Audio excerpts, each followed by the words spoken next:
sensibles, las personas abiertas a todo, que todo vale y todo es bonito, son las personas, son los candidatos perfectos para que en los últimos tiempos, en un momento determinado, puedan ser utilizados por el mismo diablo sin darse cuenta.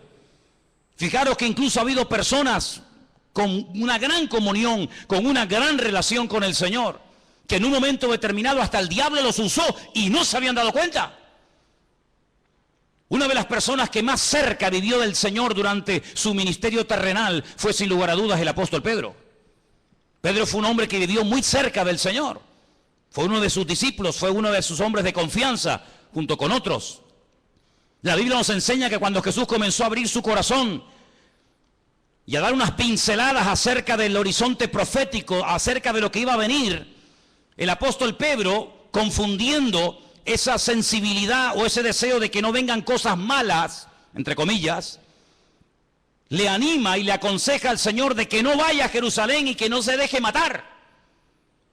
Y él piensa que está haciendo algo bueno, diciéndole, no subas, Señor. ¿Por qué te tienes que ir a Jerusalén a exponerte a la muerte? Y el Señor Jesucristo dice que lo reprendió. Y es a la única persona que el Señor le dice en esta tierra, apártate de mí, Satanás, porque no pones la mira en lo de arriba, sino en lo de abajo. Y esa es una de las características de las personas que no han madurado, que no han crecido, que no han echado raíces profundas en el Señor, que siempre están mirando como la gallina hacia abajo, hacia lo que hay o hacia lo que no hay, hacia lo que nos dicen o nos dejan de decir, hacia lo que tenemos o no tenemos. Sin embargo, el hombre espiritual, el apóstol Pablo lo describe como un hombre que está en las alturas, sentado en los lugares celestiales con Cristo Jesús. Y no mira de abajo hacia arriba, sino de arriba hacia abajo. Eso fue lo que el Señor le enseñó a Abraham. Cuando le decía sal y mira, ese término sal y mira significa mirar de arriba hacia abajo. Y eso es lo que el Señor quiere que tengamos en nuestra vida, una visión distinta, una visión diferente, una interpretación diferente de las circunstancias que nos están rodeando. Que nos demos cuenta de que detrás de a veces de alguna ley que se aprueba o que no se aprueba, detrás de ciertas y determinadas circunstancias o situaciones, no es el hombre el que está actuando independientemente, sino que estamos en lucha contra principados, contra potestades, contra gobernadores de las tinieblas, contra huestes espirituales de maldad en las regiones celestes. Que no hay una persona más favorita para el diablo que un político dejarse utilizar por las manos del diablo. Porque una persona con autoridad política o económica puede llevar a un país a un nivel de bendición y de prosperidad sin precedentes en la historia. Pero una persona que se deje utilizar por el diablo puede llevar a un país a la ruina. Y ha habido centenares de casos, y aquí en Europa ni te cuento, centenares de casos de políticos con un poder ilimitado que llevaron al continente europeo casi a la bancarrota y a la ruina, donde millones y millones de personas inocentes terminaron dando su vida por una causa absurda y ridícula que no iba a durar 1000 años, ni siquiera unos pocos años duró. Por lo tanto, amados hermanos, dice la Biblia que en los últimos tiempos el enemigo intentará seducir, incluso dice que algunos, por haberse enfriado, por haberse apartado de la verdad, escucharán a espíritus demoníacos, espíritus engañadores, por tener cauterizada la conciencia. Hay gente que es muy sensible a lo que nunca tenían que ser sensibles, y muy duros a las cosas que no tenían que ser duros. Y hermanos, tienes que plantearte esto delante del Señor seriamente. ¿A qué eres tú sensible? ¿A lo que me dicen? ¿A lo que no me dicen? ¿A lo que me hablan? ¿A lo que no me hablan? ¿Si vino? ¿Si no vino? ¿Si me llamó? ¿Si me saludó? No hay que ser sensibles a las tonterías. Hay que ser sensibles a la voz de Dios. El que tiene oídos para oír, oiga lo que el Espíritu Santo le dice a la iglesia. Hay que ser duros como piedras a las cosas de la carne, a cosas que ni me van ni me vienen. Pero hay que ser tremendamente sensibles y abiertos a la voz del Espíritu Santo hablando a la iglesia, porque como nunca antes en la historia, el Señor le está hablando a la iglesia en estos últimos tiempos. ¿Cuántos dicen amén? Y hay del creyente que no oiga a Dios. ¿Es que acaso Dios se ha quedado mudo? ¿Es que acaso el Señor no tiene nada que decir hoy en día al pueblo de Dios, cuando nunca en la historia han ocurrido cosas y están a punto de ocurrir otras tremendas? Cuando el mismo Señor Jesucristo le dijo a sus discípulos, os conviene que yo me vaya. Pero ¿qué actitud estáis desarrollando? ¿Pero qué os ocurre? ¿Por qué estáis tristes? como si os fuera a dejar solos o huérfanos. ¿Pero qué estáis diciendo? Estáis fomentando, os estáis realimentando con una actitud de pobrecitos que nos quedamos solos. Eso no es de Dios. Eso no es de Dios, esa actitud. Os conviene que yo me vaya, aunque no lo entiendan, porque si yo no me voy, cosas nuevas no pueden venir. Se produciría en vuestra vida una dependencia casi diríamos que enfermiza, en el sentido de que no seríais capaces ni ir ni de aquí a la esquina. Pero tenéis que aprender a vivir, entre comillas, solos, enfrentaros a los problemas solos, organizar vuestro tiempo libre, tenéis que comenzar a desarrollar un nuevo estilo de vida. Y sobre todas las cosas, cuando yo me vaya, yo a la diestra del Padre le rogaré a mi Padre para que os envíe al Consolador, para que esté con vosotros para siempre. Yo no puedo estar de momento con vosotros para siempre, pero cuando Él venga, y la pregunta es, ¿vino o no vino? ¿Vino el Consolador? ¿Vino el Espíritu Santo a la iglesia, a este mundo, sí o no? Pues dice, Él tomará de lo mío y Él os lo hará saber. Las cosas que han de venir, Él te las va a susurrar al oído. Porque dice la Biblia que las cosas ocultas, pues ahí están ocultas, pero las cosas reveladas son para nosotros, sus siervos, los que creemos en Él y le honramos con todo el corazón. ¿Cuántos dicen amén? Así que para nosotros la Biblia no es como para el mundo un libro más, papel y tinta, muy interesante, sino que para nosotros la Biblia es un libro vivo a través del cual Dios nos habla, pero esta palabra, esta letra negra en hojas blancas, tiene que cobrar vida cuando viene el Espíritu que la inspiró. Y entonces Él nos recuerda las cosas, Él nos ilumina el camino, Él toma de Cristo y lo glorifica en nuestra vida. A eso tenemos que ser sensibles. Pero si entramos en un círculo de religiosidad, si no hay una renovación espiritual, si no hay un crecimiento, si hay una vida rutinaria, monótona, tú no te vas a enterar de nada. Pero dice la palabra del Señor que no solamente tenemos que acordarnos de su palabra, fijaros en el versículo 4, dice, acordaos de la ley de Moisés. En otras palabras, hay que echar un ojo al pasado, a lo que se dijo, a lo que se escribió, a lo que se profetizó, a lo que se reveló, pero también dice en el versículo 5, pero yo os envío al profeta Elías. Es decir, con un ojo miramos atrás a lo escrito y con un ojo miramos adelante a lo que está a punto de cumplirse. Hay gente que solamente mira atrás, hay gente que solamente mira al pasado. Incluso algunos cuando van a dar algún testimonio, te cuentan un testimonio de hace 10 años.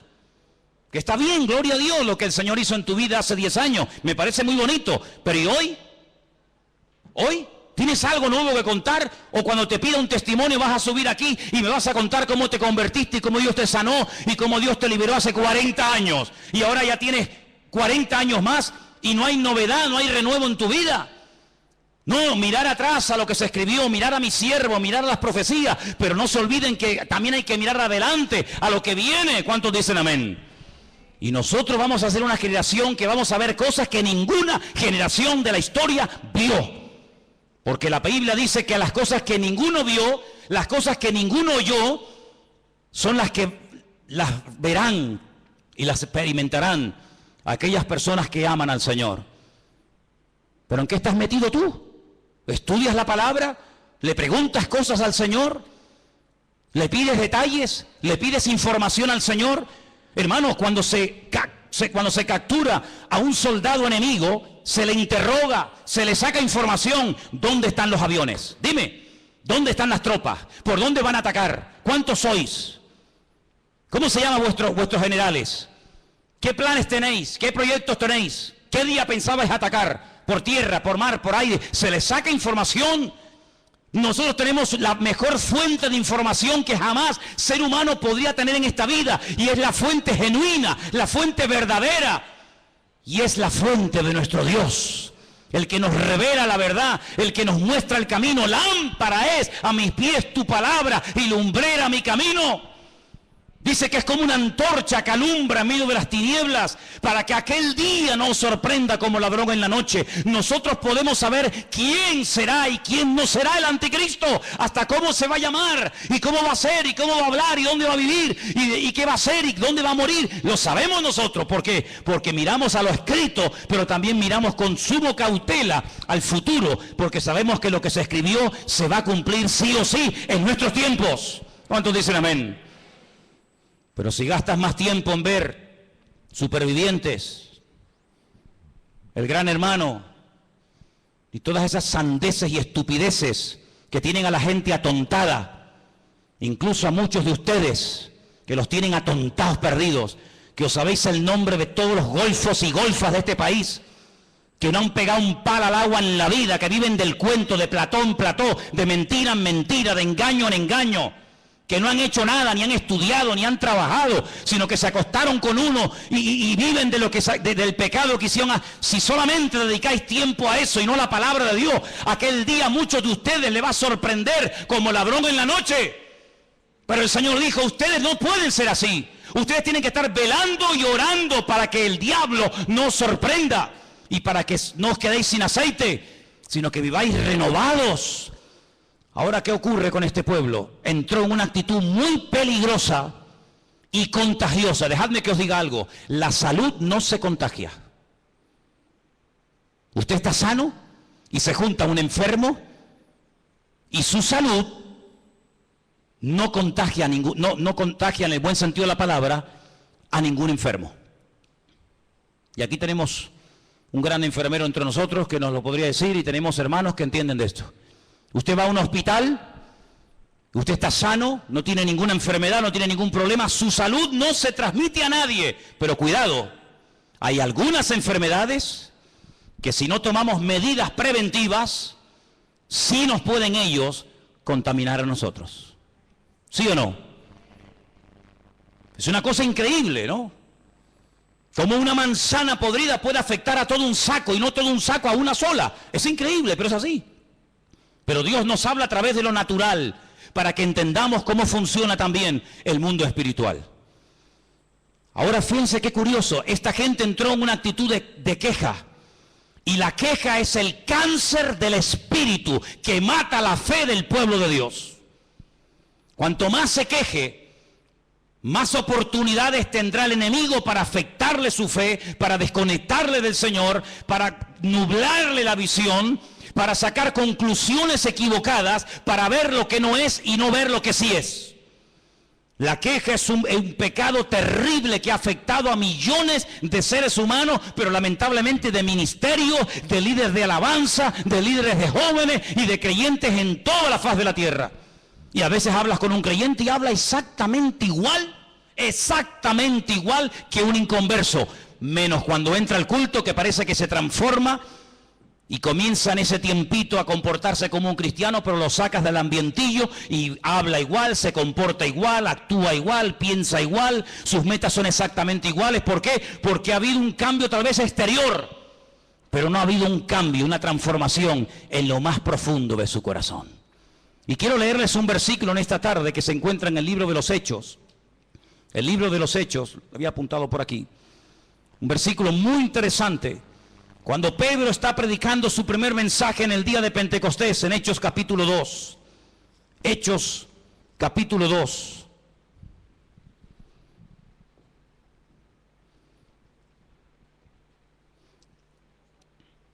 ¿Lo tienen, hermanos?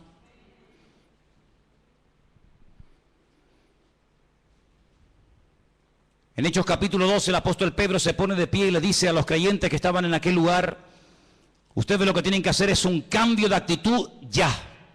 Versículo 38. Pedro les dijo: arrepentíos y bautícese cada uno de vosotros en el nombre del Señor Jesús para el perdón de vuestros pecados y recibiréis el don del Espíritu Santo. El apóstol Pedro llama a aquellos judíos que han subido a Jerusalén a celebrar las fiestas, en este caso la fiesta de Pentecostés o de Shavuot, los llama al arrepentimiento. Ahora, no había subido una multitud de paganos, de idólatras de todas las naciones de la tierra para ir al templo de Jerusalén a adorar al Dios vivo, no. Habían subido multitudes, miles y miles de personas, familias enteras, habían ido a Jerusalén para adorar al Dios vivo, luego eran creyentes.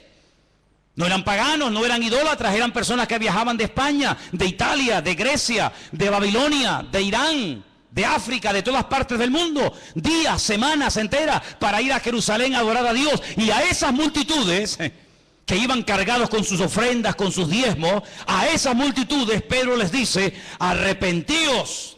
En otras palabras, no solamente el arrepentimiento es para el inconverso, para el que practica la idolatría, para el que practica el pecado, sino que también el arrepentimiento, el cambio de vida, también es para el creyente y para el Hijo de Dios. ¿Cuántos dicen amén? Cada día tenemos que arrepentirnos de algo. Tenemos que arrepentirnos cada día siempre de algo, siempre y cuando te mires al espejo del Señor. Claro, si te miras en el espejo de otro que vive peor que tú eres un fuera serie. Pero si nos ponemos delante de la presencia del Señor, cada día nos damos cuenta de que hay algo en lo que tenemos que cambiar. Algo que tenemos que dejar atrás, una renovación, una transformación. Y por eso Pedro los llama al arrepentimiento. Por eso Pedro los confronta. Y más adelante, si siguiéramos leyendo su mensaje, dice que le dice a la multitud que el Señor está como retenido en el cielo hasta el tiempo de la restauración de todas las cosas. Y ahora, volviendo a Malaquías, nos encontramos que el Señor les dice al pueblo: cuando yo envíe a mi siervo a predicarles, dice en el versículo 2, vosotros los que teméis mi nombre, nacerá el sol de justicia, en sus alas traerá salvación. Esa palabra es la palabra marpé, que viene de un verbo hebreo que es rafá, que significa curación o sanidad. Así que realmente, más que salvación, porque la salvación no la tiene que traer el Señor, porque ya está aquí, ya hemos sido salvos por medio de la fe, dice la Biblia. Pero cuando el Señor viene, dice que viene a traer sanidad, viene a traer restauración. Y hay muchas personas que han nacido de nuevo, digamos que son salvas, pero están enfermas. Están enfermos en su alma. Por eso no pueden alabar a Dios, aunque sean cristianos. No pueden alabar a Dios, porque su alma está encarcelada. Y esa es una sensación que David experimentó un tiempo de su vida, no siempre, pero un tiempo de su vida. Él llegó a escribir en uno de sus muchos salmos: Señor, saca mi alma de la cárcel para que pueda alabar tu nombre. El rey David, el dulce cantor de Israel, el hombre más cerca del corazón de Dios, le pide a Dios: saca mi alma de la cárcel porque no te puedo alabar. Devuélveme el gozo de la salvación, que lo tuve pero lo he perdido. Renueva en mí un espíritu noble, un espíritu recto. Y cuando hagas esa obra transformadora en mi vida, cuando restaures mi alma, entonces los inconversos te conocerán y podré publicar las virtudes de aquel Dios que me llamó y me transformó. Hay tanta gente enferma en las iglesias, tanta gente enferma de recuerdos. Personas que sufrieron una herida hace montones de años y no se dejaron sanar. Personas que en la intimidad viven como inconversos y se llaman cristianos. Le dijo una vez el Señor a través de su siervo a una de las iglesias del Apocalipsis: tenéis nombre de que vivís y estáis muertos. Usaban un nombre que no hacía referencia a la situación real de la congregación y a la situación real de su vida. ¿Cómo se sabe si usted está vivo realmente? Primero, hay un deseo tremendo de alabar a Dios constante y permanentemente, ¿sí o no? ¿No se acuerda usted cuando comenzó a conquistar a su mujer? ¿Eras tan seco como eres hoy en día? ¿Eres tan antipático como a veces eres? ¿O tan frío, o tan no sé qué? ¿A que no? Ay, amigo. Le voy a pedir un día a las hermanas que traigan las poesías que tu marido te escribía antes de casarte contigo. Elena guarda todas las cartas, ni se te ocurra traer una, ¿eh? Elena tiene montañas de cartas que yo le escribía desde el ejército cuando estaba. Las cosas que uno decía para conquistar a esa mujer, ¿verdad? Uno no sé de dónde sacaba ese ramalazo de Gustavo Adolfo Bécquer. No sé de dónde sacaba uno eso. Después ya se acabó todo eso. Se acabó todo eso. Qué tremendo, ¿no? Pues eso es la primera característica de un cristiano que está vivo, que tiene ganas de alabar a Dios, porque está enamorado de ese Dios que le ha transformado la vida. Cuando un creyente no alaba a Dios, está enfermo. Está enfermo. Si usted no tiene ganas de alabar a Dios, tu amor hacia Él se ha apagado. Si tú ya no tienes ganas de decirle nada a tu esposa o a tu marido, es que tú ya no lo amas como al principio. Ya para ti el vivir o el convivir con él ya es como una especie de, bueno, esto es lo que hay. Sin embargo, en la Biblia nos llama a una renovación constante y permanente. Vivir con un hombre, vivir con una mujer a la cual no amas y del cual no estás enamorado, tiene que ser una tortura. Hasta asco te tiene que dar que te ponga la mano encima. Estar al lado de un hombre, dormir al lado de un hombre y de una mujer que no amas cuando tu corazón no está con ella o cuando tu corazón no está con él, tiene que ser una tortura terrible. No ves la hora de salir de esa casa. Siempre hay algo que te atrae más que estar en casa. ¿Por qué? Porque no quieres estar con ese hombre, porque no quieres estar con esa persona. Cualquier cosa te atrae.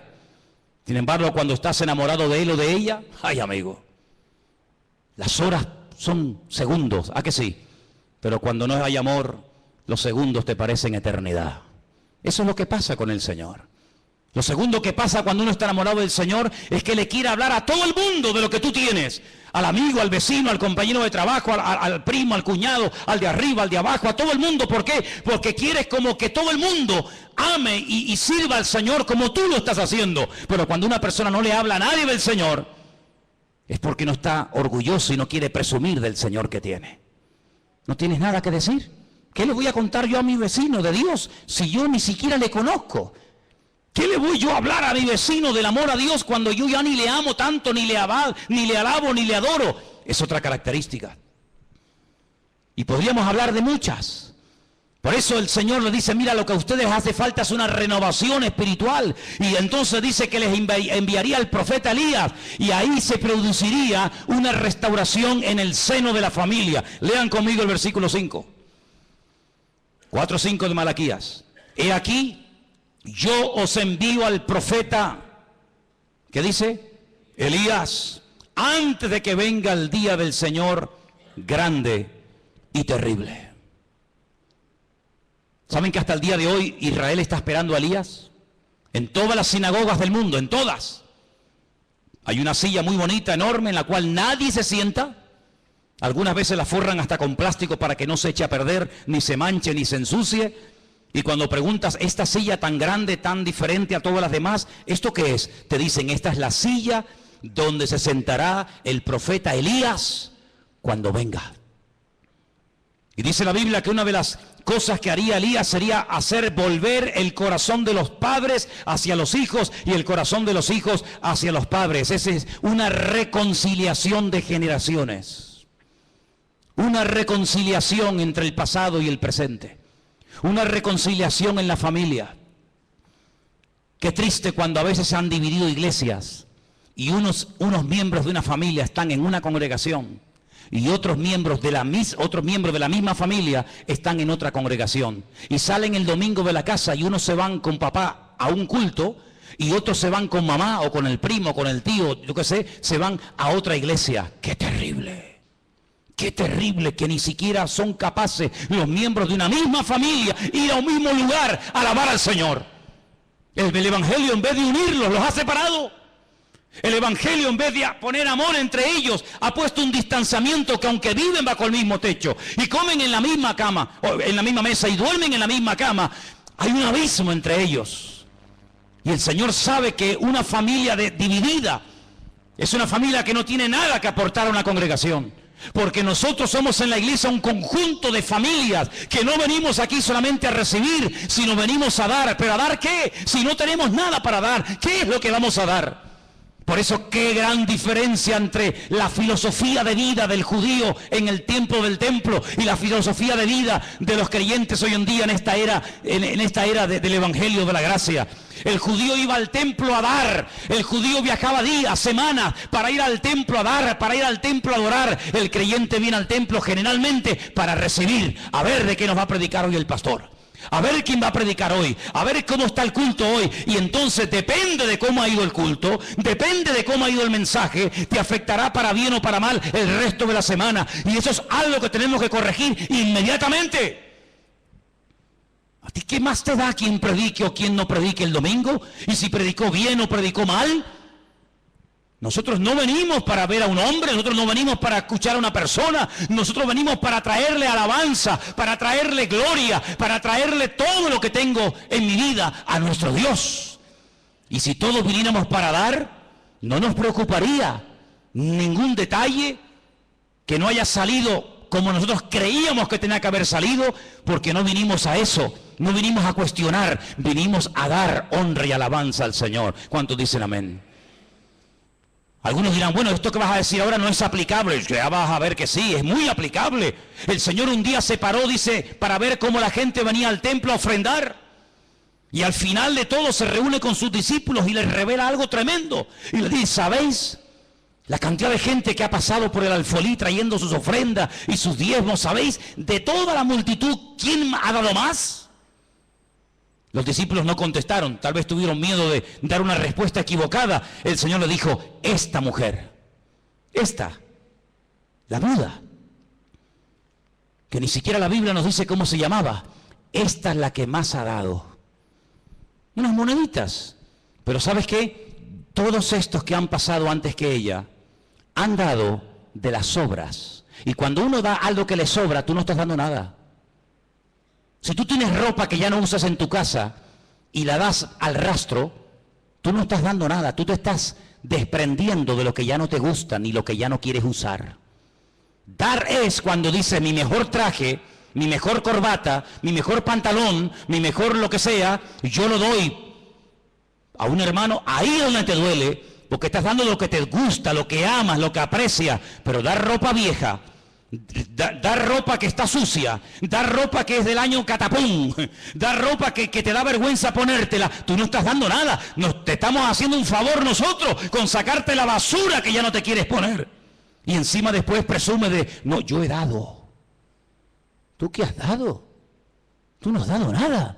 Esta es la que ha dado, porque estos han dado de las sobras, y mientras des de lo que te sobra no estás dando, pero esta ha dado todo cuanto tenía.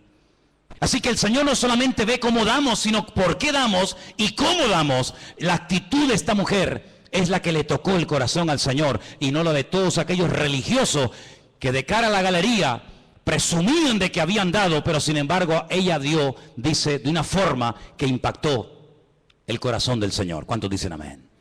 Esa es la actitud con la que tú tienes que vivir, y yo y todos y cada uno de nosotros, de sacrificarnos y de esforzarnos por el reino. Qué poco sacrificio hoy en día hay en el pueblo de Dios, qué pocos sacrificados hoy en día se ven en las iglesias a la hora de servir al Señor. Qué poco sacrificio hay a veces en nuestra vida. Cuántas excusas ponemos a la hora de no, es que no puedo, es que tal, es que cual. Cuántas cosas ponemos, ¿verdad? Siempre como excusas para no esforzarnos por el reino del Señor. El próximo mes cumpliremos 14 años, ¿no? Aquí. Este mes de mayo cumplimos aquí 14 años. 14 años que se dice pronto. Sin el esfuerzo, sin el apoyo de un remanente fiel que siempre ha habido, hubiera sido prácticamente imposible llegar a este punto. Los que vienen y van, los que hoy en día los ves aquí saltando y brincando y la semana que viene ni sabes si vendrán. Una iglesia no se sostiene de esa manera, pero cuando hay hombres y mujeres fieles que preguntan, oye, ¿cómo va la obra? Oye, ¿hace falta algo? ¿Hay algún necesitado entre nosotros? ¿Hay alguna carencia? Con ese tipo de personas, con ese tipo de actitud, es con el que se sustenta la obra, con el que se mantiene la fidelidad de una congregación. Y podemos decir, 14 años hemos estado aquí. ¿Por qué? Porque ha habido gente fiel, que a veces se ha sacrificado y le ha dado al Señor lo que saben que tenían que haberle dado. ¿Cuántos dicen amén? El profeta Elías, sabemos que era Juan el Bautista. Un hombre que vino antes del Señor y aproximadamente durante un año trajo un ministerio de restauración, produjo una revolución, creó una expectativa en el pueblo de Israel, pero él siempre decía, yo no soy el que tiene que venir, yo solamente soy la voz de uno que clama en el desierto, pero el que viene detrás de mí, a ese es al que tenéis que oír y a ese es al que tenéis que escuchar. Pero antes, dejadme que os lleve al capítulo 3, verso 2, donde dice, ¿cómo será el día del Señor? Capítulo 3, verso 2 dice, ¿quién podrá soportar el tiempo de su venida? ¿Quién? ¿Quién podrá estar en pie cuando Él se manifieste? Cuando el Señor venga, toda la humanidad, aunque te cueste entenderlo, todos tendrán que ponerse de rodillas. Todos. Toda rodilla se doblará, dice la Biblia. Toda rodilla se doblará. Por eso dice aquí, ¿quién podrá estar en pie cuando Él se manifieste?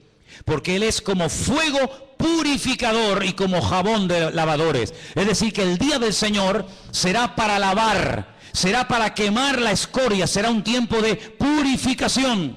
Pero al mismo tiempo, la venida del Señor, el día del Señor, en el capítulo 3, verso 17, dice lo siguiente para nosotros: serán para mí un especial tesoro, ha dicho el Señor de los ejércitos, en el día en el que yo actúe, los perdonaré como el hombre que perdona a su hijo que le sirve. Es decir, para uno será fuego devorador, fuego consumidor, pero para otros será el mejor día del mundo cuando el Señor venga con su presencia. Porque dejadme que os diga algo, en la primera venida el Señor lo hizo al revés.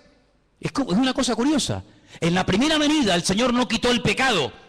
El Señor lo que hizo fue que condenó, venció, derrotó al pecado, pero no a sus consecuencias. Por eso la gente sigue muriendo de enfermedades, por eso siguen habiendo asesinatos, violaciones, secuestros, guerras. Pero si Él ya murió, si el diablo está vencido, pero lo hizo al revés.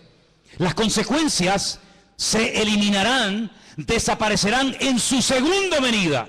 En el día del Señor, el pecado lo superó, pagó el precio de nuestros pecados con su primera venida, pero las consecuencias aún se siguen experimentando. El alma que pecare, esa morirá, dice la Biblia. Pero en su segunda venida, dice la Biblia, que las consecuencias del pecado se eliminarán. Por eso dice que ya nadie va a llorar más, nadie va a morir, nadie tendrá enfermedades. ¿Por qué? Porque su segunda venida será no solamente un tiempo de purificación y de bendición, sino que Él quitará toda maldición de la tierra. La palabra maldición, jerén, se puede traducir de dos formas, de un término polivalente: por destrucción o por maldición. Hasta el día de hoy las maldiciones hereditarias en los que aborrecen al Señor se siguen manifestando. Hasta el día de hoy el diablo sigue hurtando, matando y destruyendo, aunque está vencido.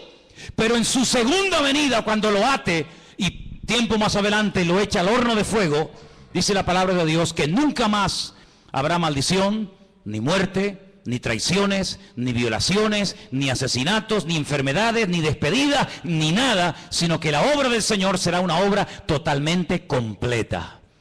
Ahora, en Nazaret, donde el Señor se crió, Él fue un día a la sinagoga y dice que lo invitaron a leer, y Él leyó la siguiente porción. Si quieren venir conmigo, en Lucas 4:16, el Señor entra a la sinagoga de Nazaret y lee una porción muy interesante del profeta Isaías.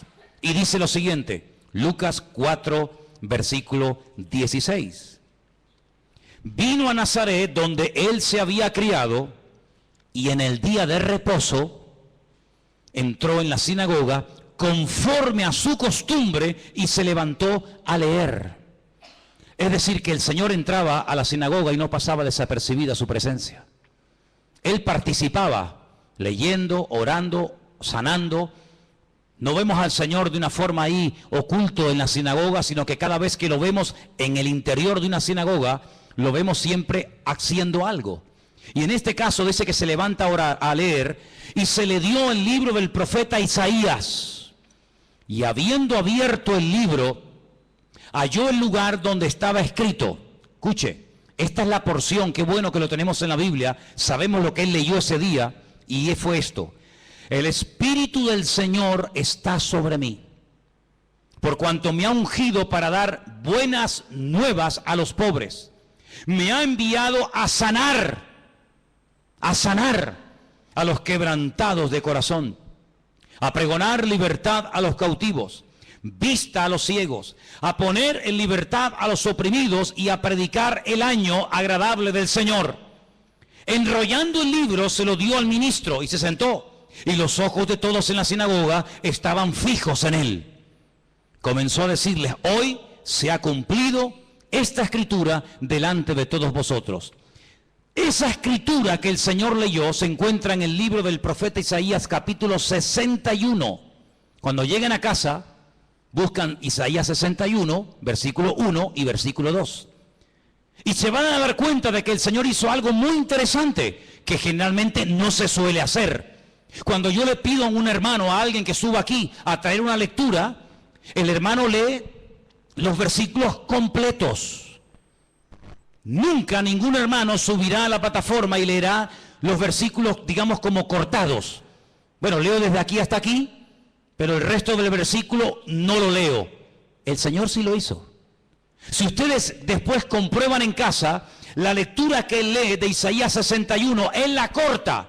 No termina así. No termina así el versículo que él está leyendo. No termina diciendo a predicar el año agradable del Señor, sino que dice más, pero a propósito paró. Y el resto no lo leyó. Y cuando él se siente y la gente se le queda mirando como diciendo, pero ¿por qué ha leído así? ¿Por qué ha cortado? ¿Por qué ha mutilado el texto? Y se le quedan mirando, él se levanta y dice, ¿sabéis una cosa? Esto que acabo de leer, esta porción que acabo de leer, se ha cumplido hoy delante de todos vosotros. Es decir, él te está diciendo que en su primera venida, en su primera manifestación visible, lo que él acaba de leer iba a ser la tónica, lo normal en su ministerio. Libertad, sanidad, predicación del evangelio en las calles, sanar a los quebrantados de corazón, etcétera, etcétera. Pero la otra parte no tenía que ver con su primera venida, sino con su segunda venida, y es de la cual está hablando el profeta Malaquías. Luego nosotros creemos, y es muy claro en la palabra, que el Mesías vendría dos veces. Una primera vez para cumplir con lo que hemos leído esta tarde, y una segunda vez, que es la que nosotros viviremos y experimentaremos y veremos, que tenemos que conocer los detalles y las cosas que van a ocurrir en su segunda venida. Porque si yo en esta tarde les preguntara a muchos de ustedes, decidme cosas que ocurrieron durante la primera manifestación visible del Señor, cosas que hacía, cosas que se producían, todos estáis puestos en el tema. Uno me dirán, pues sanaba a los ciegos, echaba fuera a los demonios, multiplicaba los panes y los peces, convertía el agua en vino, multiplicaba... Bien, pero la segunda venida es la que a nosotros nos va a afectar directamente. Nosotros no estuvimos en su primera venida, no lo vimos, no estábamos allí. Creemos por fe lo que otras personas vieron y que escribieron y nos ha llegado hasta nosotros. Y creemos a pie juntillas que los testigos oculares de su primera venida, lo que vieron y lo que experimentaron, lo transmitieron fielmente hasta nuestros días. Amén, hermanos. Pero allí no estuvimos. Yo no escuché de labios de Cristo el sermón del monte. Yo no vi cómo sanaba al ciego poniéndole barra en los ojos y mandándolo a lavarse al estanque de Siloé. Yo no lo vi cuando entró en el estanque de Betesda y le dijo a aquel paralítico, levántate, toma tu lecho y anda. Yo no estaba en la barca y lo vi caminando por encima de las aguas. No estuve en el monte de la Calavera viendo cómo lo clavaban. Y no estuve en el día de Pentecostés viendo a aquella multitud recibiendo el poder del Espíritu Santo. No estuve allí. Nosotros creemos en todos esos detalles porque creemos que los que lo vieron y lo experimentaron, lo transmitieron no solamente oralmente, sino por la Escritura. Pero amados hermanos, a nosotros sí nos va a afectar la manifestación del anticristo. A nosotros sí nos va a afectar la coalición de naciones paganas, coaliciones de naciones, ¿verdad? Que entre ellas se llevaban como el perro y el gato, pero que se van a unir para ir a atacar al pueblo de Israel. Nosotros tenemos que conocer los detalles de su segunda manifestación. ¿Para qué? Para que aquel día no nos sorprendan las cosas. Porque tenemos que partir de la base y Malaquías lo deja bien claro, que el que controla la historia, el que pone y el que quita, el que abre y el que cierra, el que mueve a las naciones y a los dirigentes del mundo, es el Dios soberano de toda la tierra. ¿Cuántos dicen amén? Así que los que van a ganar en las próximas elecciones y los que van a estar gobernando este país, alcaldes, diputados o lo que sea, no es porque ellos hayan ganado, sino es porque Dios ha permitido que esos que ni siquiera saben ahora quiénes van a ser, son los que Dios va a permitir. No es que esté de acuerdo, pero son los que Dios va a permitir que durante un tiempo gobiernen este país. ¿Quién fue el que permitió que volviera otra vez a ganar el mismo presidente en Israel, Benjamín Netanyahu? Nadie decía que iba a ganar. Todo el mundo decía, esta vez no sale, esta vez no sale. ¿Quién es el que ha permitido eso? El Dios Todopoderoso, el que controla los movimientos de las naciones. Y Dios tendrá que poner a veces gobernantes terribles, terribles, injustos, depravados, ateos, que no aman a Dios ni a su palabra se someten. Dios permitirá que durante un tiempo estén ahí para que las profecías de la palabra se puedan llegar a cumplir, queridos hermanos. Pero tenemos que orar y no sorprendernos y no tener favoritismo ni inclinaciones a un lado o a otro lado, sino decir que se haga la voluntad del Señor. Conozco gente que se ha ido al muro de los lamentos en Jerusalén y se han puesto a orar para que no venga el anticristo. Y creen que no va a venir porque ellos han orado. Y yo si tuviera que decirles y ser sincero, les diría, yo oraría todo lo contrario, que venga ya. Porque hasta que no venga no podrá venir el Señor. Así que, amados, ese concepto de esto es bueno y esto es malo, es que tú no has entendido nada. En Dios no hay nada malo. En Dios todo es perfecto y todo sale según el plan y según el diseño de Dios. ¿Quién le puso a Augusto César que censara a todo el mundo en su época? ¿Asunto de qué? Amigo, pero es que sus padres vivían muy lejos de Belén de Judea. ¿Y qué va a mover a una mujer embarazada del norte de Israel, ir hasta casi hasta el sur? ¿A qué? Porque tienes que ir, porque el rey Augusto César así lo ha decretado. Y tuvo que haber un Poncio Pilato que no se apiadara lo más mínimo del Señor, y aunque reconociera que era un ser inocente, que no merecía aquella paliza que le estaban dando y aquella muerte terrible que experimentaría, Dios permitió que hubiera un Poncio Pilato, porque si no hubiera un Poncio Pilato, Jesús no hubiera muerto. Y Dios tuvo que permitir un Nerón, y Dios tuvo que permitir tantas cosas a lo largo de la historia, como tendrá que permitir que se levante un falso profeta y un falso Mesías. ¿Para qué? Para que las profecías se cumplan. Y los maduros, los que tienen una visión del reino, los que ven en el horizonte el mundo espiritual, van a reconocer que los últimos tiempos serán tiempos de cambios. Tiempos donde la única seguridad que tendremos es la seguridad que nos produce Él y su palabra a través de sus promesas. ¿Cuántos dicen amén? Así que la confianza no está puesta en este o en aquel. La confianza del creyente tiene que estar puesta en el Señor. ¿Cuántos dicen amén? Por eso, amados hermanos, cuando los judíos en las sinagogas leen el último capítulo de Malaquías, no lo terminan con la palabra jerén o maldición, sino que vuelven otra vez a leer el versículo 5, diciendo que el profeta Elías vendría. Pero ¿sabéis qué, hermanos? Cuando alguien espera que ocurra algo y no se produce, dice que se convierte en un tormento al corazón. Es decir, si tú esperas algo de tu padre, de tu madre, de tu hijo, de un hermano o de un amigo y no lo recibes, te sientes mal. Y por eso ellos, amados hermanos, esperan que venga el Elías. ¿Y sabes qué? Elías no vendrá otra vez, porque Jesús dijo, si queréis recibirlo, el Elías que había de venir, ya vino. Así que tenemos que abrir nuestros ojos y pedirle al Señor en estos últimos tiempos, Señor, danos discernimiento espiritual.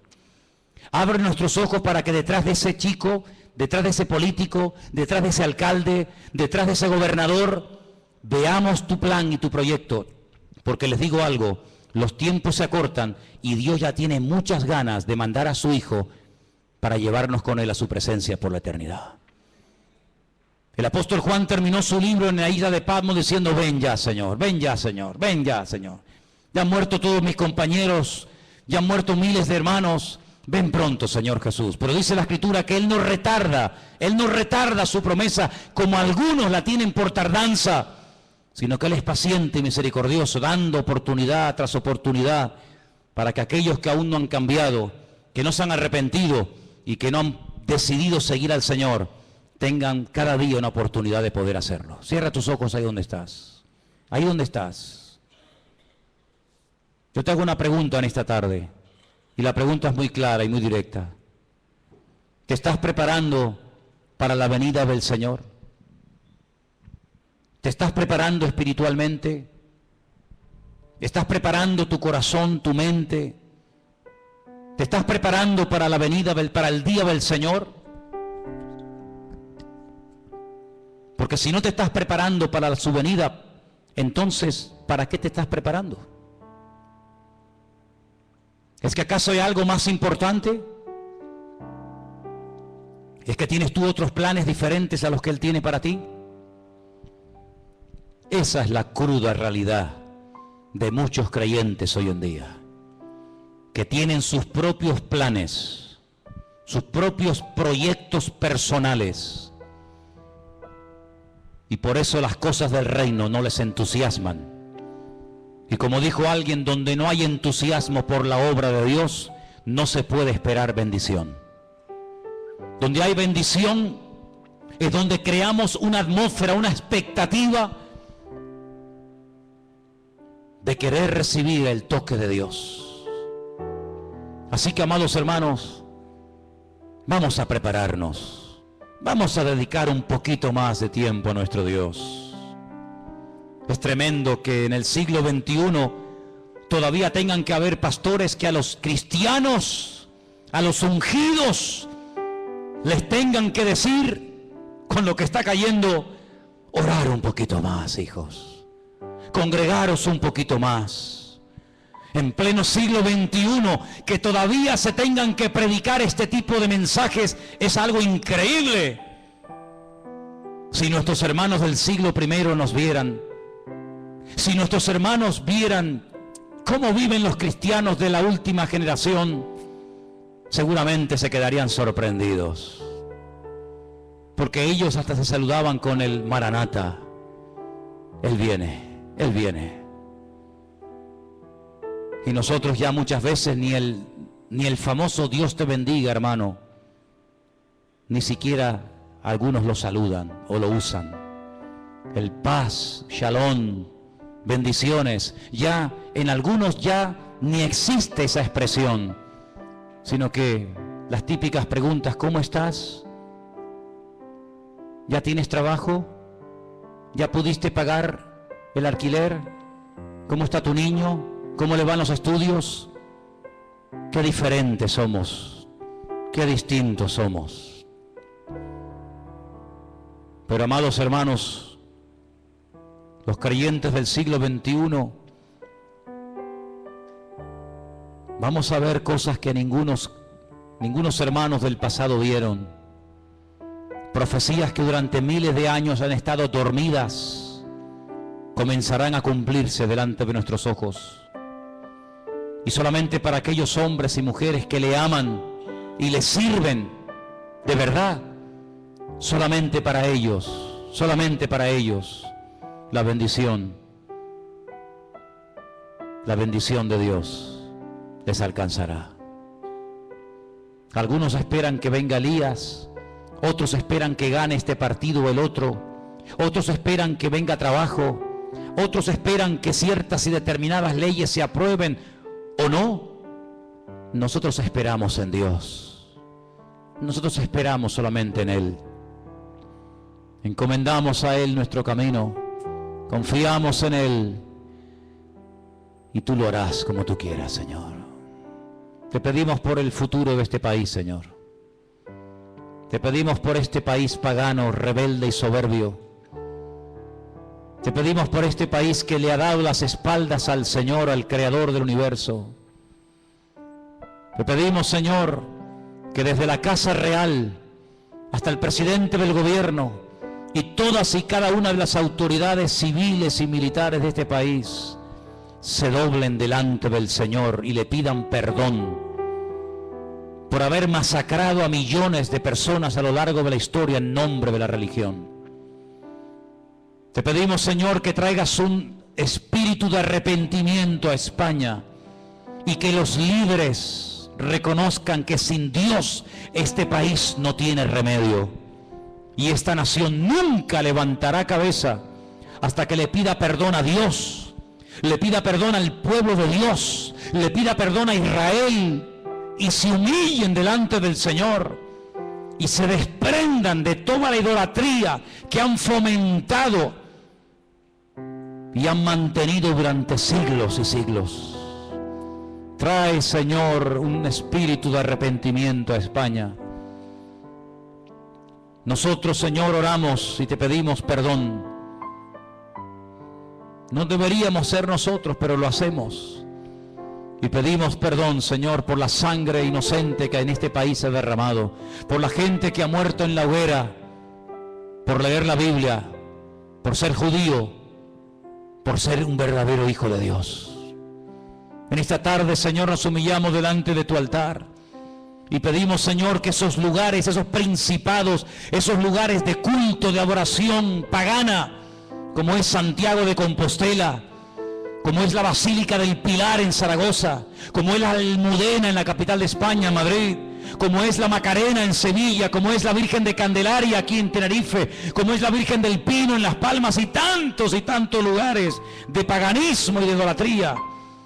Señor, que la gente reconozca que el único camino, la verdad y la vida se llama Jesucristo, el Hijo de Dios, el Dios viviente, el que murió y resucitó por nosotros. Señor, sana la herida de este pueblo, sana la herida de esta nación, Señor. No confiamos en los hombres, solamente confiamos en el Señor nuestro Dios. Yahweh Sebaot, el Señor nuestro Dios, uno es, y a Él adoramos y honramos. Y pedimos, Señor, que tengas misericordia. Y mira, Señor, estas próximas elecciones, estos movimientos que los hombres están haciendo para hacerse con el poder sin consultar contigo. El poder no viene por la fuerza. Maldito el hombre que confía en el hombre. Que no se alabe el sabio en su sabiduría, que no se alabe el valiente en su fuerza, sino alabes en esto el que se hubiere de alabar, en conocerme y en entenderme y en cumplir con mi voluntad. Bendice las iglesias que predican tu palabra. Bendice, Señor, ese día especial que estaremos muchos hermanos allí en la calle. En el día de España oramos por ti, que sea un éxito y que doblemos nuestros corazones delante del único que puede traer sanidad y restauración a las naciones y a este país, a España, Señor. Pon tu mano, Señor, que seamos una luz en medio de este país que le ha superado a Sodoma y a Gomorra en maldad, en injusticias, en lesbianismo, en homosexualidad, en abortos, en crímenes. Nos humillamos delante de ti, Señor, y pedimos que tu pueblo marque una diferencia y que podamos verdaderamente brillar y marcar una diferencia como hijos y como hijas de Dios que somos. Recibe toda la gloria y toda la alabanza en esta noche, en el bendito y poderoso nombre de Jesús.